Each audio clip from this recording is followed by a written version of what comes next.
The footballing world, particularly in Spain, often grapples with complex narratives, and few are as layered as the relationship between Spain and Morocco on the pitch.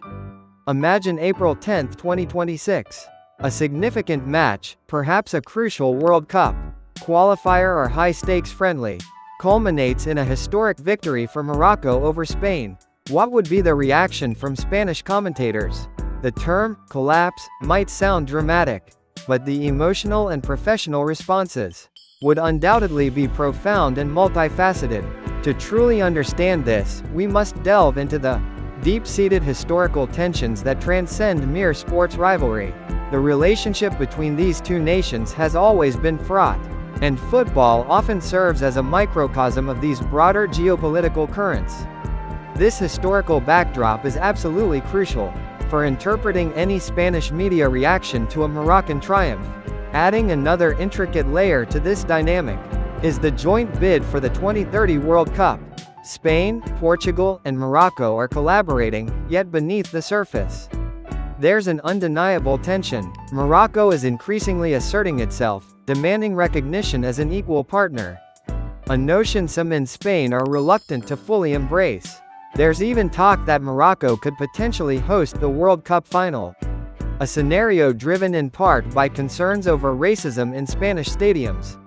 A Moroccan win against Spain on the field would undoubtedly ignite discussions and anxieties about Spain's standing in this joint venture, with commentators perhaps expressing worries about Morocco's burgeoning influence and its potential impact on Spain's hosting rights.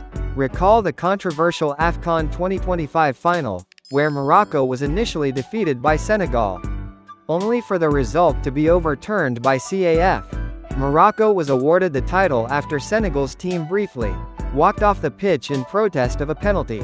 This sparked outrage in Senegal, while Moroccan media hailed it as justice.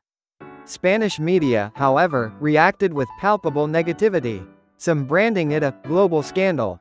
This incident perfectly illustrates the predisposition of some Spanish commentators to view Moroccan success through a critical, often skeptical, lens.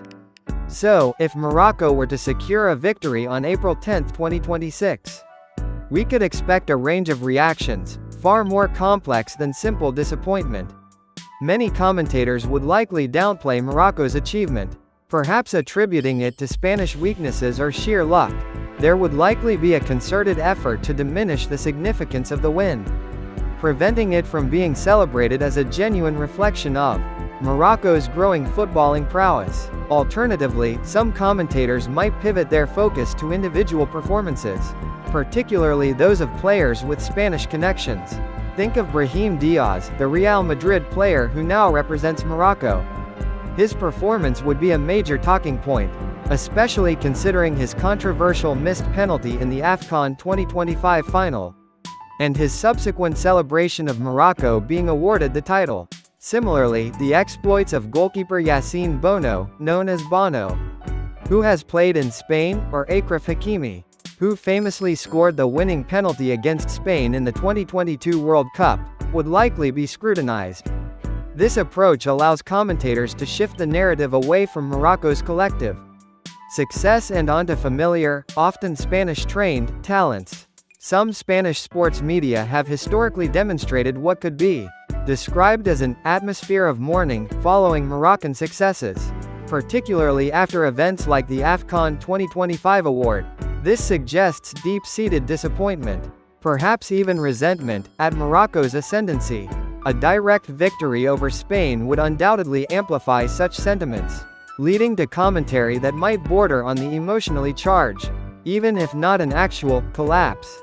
While an outright physical collapse is a dramatic overstatement, the emotional intensity of their reporting could certainly be described as reaching a breaking point for some. Furthermore, there's a history of some Spanish outlets being accused of bias and hostility towards Morocco. A significant Moroccan victory could exacerbate these tendencies, leading to commentary that appears unfair or overtly negative, while a grudging acknowledgement of Morocco's strength and skill might emerge, especially if the victory is undeniably earned. Such praise would almost certainly be tempered with caveats or underlying concerns. The emotional outbursts, though perhaps not literal, collapses, would stem from the profound implications of such a defeat, particularly when viewed through the lens of historical rivalry and the ongoing complexities of the 2030 World Cup bid.